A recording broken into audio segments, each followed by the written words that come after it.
Takže vítam vás v mojom štúdiu.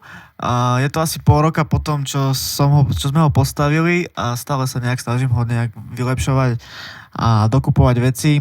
Dosť z vás mi písalo ohľadom mojej produkcie, ohľadom mojich trackov, ako to nejak prebieha, ako to vzniká, ako taký projekt vyzerá. Tak som sa rozhodol pre vás producentov, ale aj pre neproducentov, ktorých to zaujíma, natočiť také krátke video, ktoré vás vlastne prevedie celým projektom a ktoré vám ukáže, z čoho sa taký projekt skladá.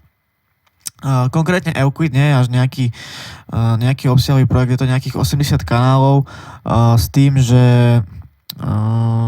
že teraz posledné projekty, čo už máme, akože to už je asi rok potom, čo som vyprodukoval toto, majú aj nejakých 150, ale fakt asi platí, že v jednoduchosti je krása, pretože tento track mal fakt, že úspech. Čo sa project timeu týka, tak je to nejakých 26 hodín plus mastering projekt plus myslím, že externe som robil aj vokál do tohto tracku. Ďalej myslím, že som ešte nejaké veci z kontaktu exportoval externe, takže môže to byť do nejakých 30 hodín. Poďme rovno na to. Základná časť a hneď prvá časť tracku je kick. Je to klasická 88. Myslím, že ho môžete počuť. Takže čo sa processingu týka, tu som vlastne mal pocit, že trochu ho treba zhutniť, tak som boostol basu cez Clarsonics post Clarity, čiže vlastne ten tick a ten attack kicku. Ďalej som ubral release cez LFO2, čiže aby bol kratší a aby lepšie sedel s basou. Ďalej spolu s kickom ide aj Ghost Kick. Tento vlastne mám aj v svojom packu, ktorý dúfam, že niekedy dokončím v blízkej dobe. Je to vlastne krátky noise. Je to vlastne krátky noise, ktorý je posunutý o pár milisekúnd dopredu. A tým vlastne zvýrazňuje ten attack kicku, niektoré kicky to vlastne potrebujú, niektoré nie, zase je to individuálne. Ďalej Subbass. Je to layer 2. Prvý Subbass má menší drive a je katnutý, všetko nad 100 Hz je katnuté a je to dead mono, čiže proste čisto mono, vôbec žiadna informácia v stereu. Druhý layer má väčší drive a je viac roztiahnutý na stereo a zás všetko pod 100 Hz je katnuté. Takže to by bol Subbass spolu s kickom.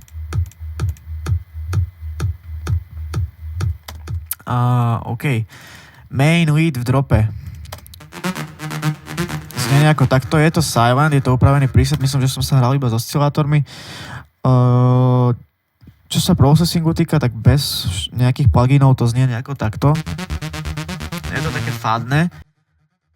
Takže som pridal LFO2, pre-EQ, to je vlastne iba low-cut a boostnuté vysoké frekvencie. PNM Digital Reverb, tento rád používam na leady a ďalej je tu Post EQ, ktorý je skôr taký mid-side.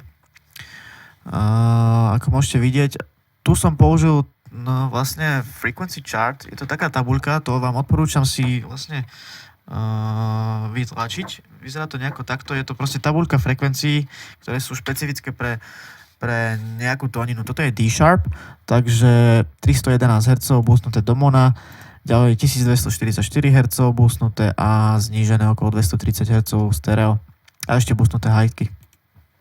Nič viac, nič menej. To je hlavný lead, ďalej tu máme niečo ako taký add-on, je to taký agresívnejší lead, ktorý príde v druhej tretine dropu. Vyplňa skôr asi stereo, je to opäť silent. Ďalej tu máme GMS-ko, na toto VST-čko fakt nedám dopustiť, je to od FL-ka. Od FL-ka znie to nejako takto.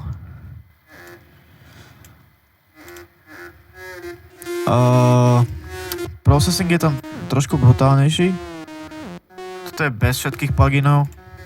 To je s pluginmi, čiže sidechain, pre-EQ, reverb, wow. Ďalej tu máme Tal Beat Crusher, ktorý spritomňuje tak výšky. Ďalej je tu Soundgoodizer, k tomuto pluginu má dosť ľudí takú averziu a trošku sa ho ako keby boja, alebo neviem, proste ho hejtujú. A ja si myslím, ako takto nepoužívate napríklad na mastery, tak dokáže fakt zlepšiť a sprítomniť zvuk.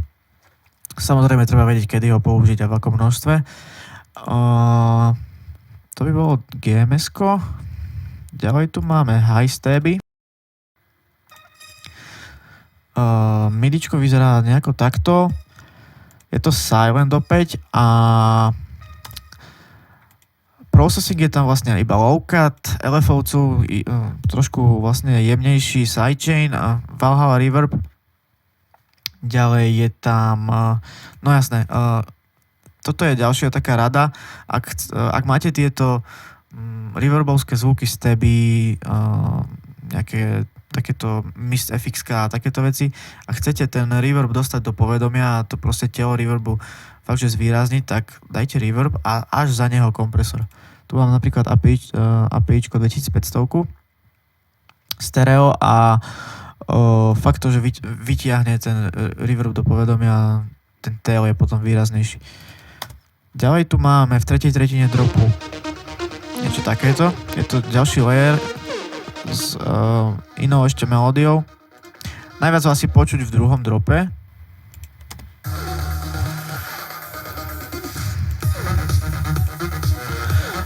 V prvom drope vlastne prichádza až v tretej tretine. Ďalej tu máme intro ARP.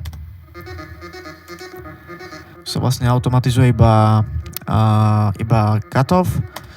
Ďalej tu je taká zvláštna vec a vlastne zaujímavá vec, že som tu použil defaultný plugin od FLK, volá sa Effector. No a čo vlastne ja robím počas build-upu je, že ja automatizujem Y-ovú os na Vox funkcii a robí to taký super efekt, ktorý vlastne pôsobí tak stupňujúco v build-upe. Používam to fakt často, takže odporúčam to aj vám. A samozrejme automatizácia na Valhallu. Takéto veci ako cymbaly to ani nebudem zmieňovať. Snary, pretože to je jednoduché. Ďalej tu máme takýto atmosférický bass. Opäť tension, toto je taký high drone, ktorý vyplňa to vysoké spektrum. A čo som tu vlastne spravil je, že som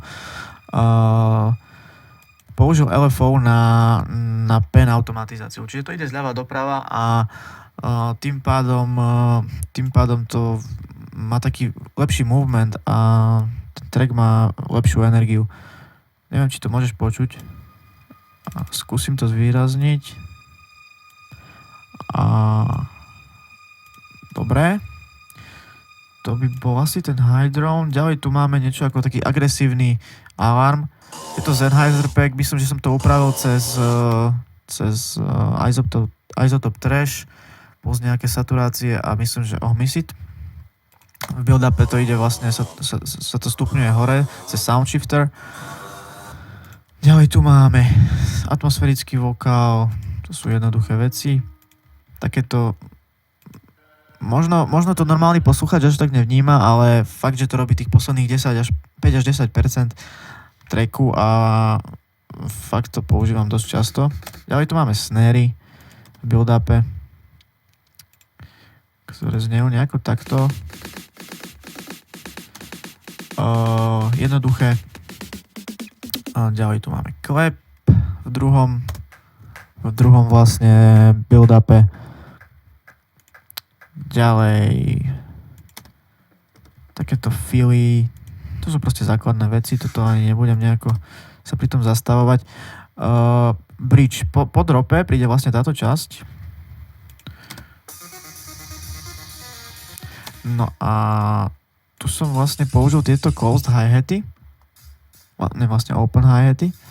A je na nich flanger a niečo ako filter. Nerobil som to cez filter, ale cez EQčko, čiže proste ten hi-cut automatizujem smerom dole a je to ako sweep down, niečo také, len vlastne som ho vytvoril ja. Ďalej jednoduchý impact. Crash. reverse vocal, jednoduché veci. Fill, tento je v drope. Je to layer, myslím, že dvoch. Áno, je to layer dvoch, je to Nexus. Tento zvuk. Processing jednoduchý, sidechain, low cut, Valhalla a ešte Grossbeat, ktorý by toto na konci. Jednoduché, k tomu ide layer Rave Generator. Je to také zvláštne VSTčko obmedzené na niekoľko presetov, asi 10 mám takých použiteľných. Dobre, ďalej tu máme fill snary. Toto môžeš vlastne počuť asi v každom mojom tracku, je to taká moja vec, ktorú veľmi často používam, keď sa fakt, že započúvaš, že dám vlastne snare na prvú dobu a potom to vystupňujem. Fakt často to používam, jednoduché, ale účinné. Ďalej tu máme niečo ako pitching up leady. Opäť je to len silent. V drope samozrejme noise na nejakých prvých 8 beatoch s tým, že na konci zase je automatizácia na pen, čiže zľava doprava a je to vlastne, myslím, že môj white noise upravený. Fill drumy, sweep, flanger noise up. Toto sú jednoduché veci. Ďalej, jasné, vibe kick, niečo ako trapový dlhý kick, to 809. Processing tam nie je skoro žiadny, akurát fakt to drží tú energiu dropu a hlavne ten spodok, keď si to pustíš, tak je to vlastne toto.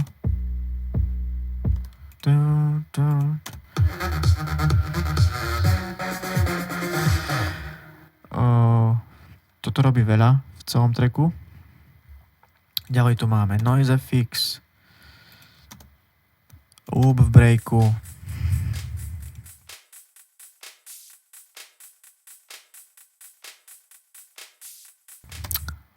takýto contact export, myslím, že to je Exhale extension na kontakt.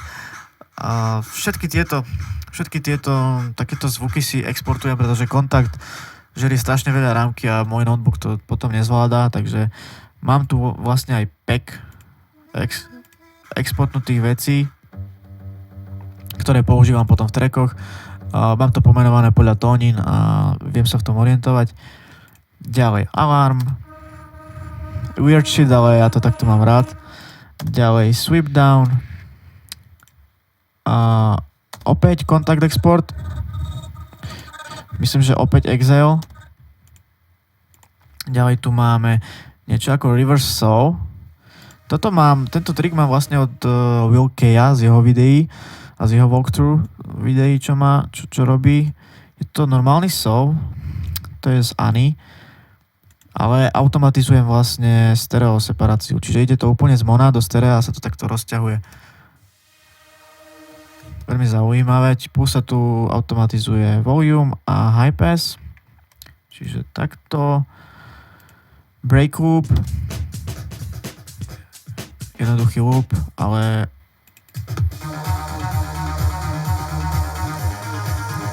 robí super atmosféru. Tommy v druhom drope, aby bol trošku iný. Ďalej tu máme ďalší kontakt export. Sú to také veci, ktoré nie sú až tak v evidencii, ale robia veľa. No a blížime sa ku breakdownu, čiže ten je zložený z viacerých zvukov. Prvý je táto basslinka, myslím. Áno, muted bass, je to Nexus. Processing, jednoduchý kompresor, Grossbeat, čiže menší sidechain, brutálny high cut, trošku low cut a Valhalla. Valhalla už teraz tak nepoužívam, skôr reverb od FabFiltru, alebo keď už Valhalla, tak ten vintage verb. Breakdown. Toto je mono ARPčko. A môžeš vidieť, že je to úplne stiahnuté na mono. A k tomu ide stereo. to druhé stereo je cez divu. Milujem toto VSTčko, má super zvuky a aj kvalitné, takže odporúčam. Ďalej GMS-ko. Fakt, že nedám dopustiť na toto VSTčko od FL-ka.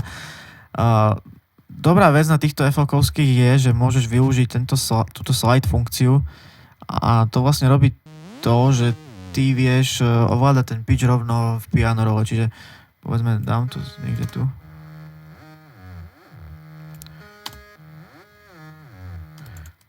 Úplne super vec. Tá istá melódia na Subbassy. A k tomu ešte ide niečo ako closed hi-hat. Je to skôr taká trapová melódia. Closed hi-hat a melódia vyzerá nejako takto. Je dosť čopnutá. Takže to je vlastne posledný zvuk celého tracku. Ako vidíte, nie je zložitý. A je to len asi dobrý výber zvukov a harmónií a všetkého okolo toho. Čo tu mám ďalej, tak už je to iba high-pass na mastery, ktorý mi vlastne pred dropom zoberie z celého spektra, proste katne, sfiltruje spodné frekvencie, aby ten drop potom lepšie vynikol. A tiež je tu master volume, čiže všetko vlastne mimo dropu je o 1 decibel dole, ako vidíte. Takže toto vlastne robím dosť často. Mimo toho to už bol iba mastering, ktorý si vždycky robím sám na nejaké testovačky v kluboch a tak, ale potom to vlastne posielam svojmu známemu do Sony Music, ktorý mi to vlastne preženie cez analógy a potom to má tie správne štatistiky, RMS-ko a podobne. Takže to by bolo asi všetko. No, to je Elquid. Ak máš nejaké otázky ďalšie k tomuto tracku alebo k nejakému môjmu ďalšiemu, kľudne napíš do komentov. Ja sa ich budem snažiť zodpovedať čím jednoduchšie a čím vlastne obsiahlejšie a posnažím sa ti aspoň pomôcť, keď budem vedieť. Dúfam, že vám to niečo dalo. A ak sa vám takéto videá páčia, tak kľudne mi dajte vedieť, ja sa posnažím ich robiť viac, ak to bude mať úspech. A vidíme sa pri ďalšom teda. Čaute.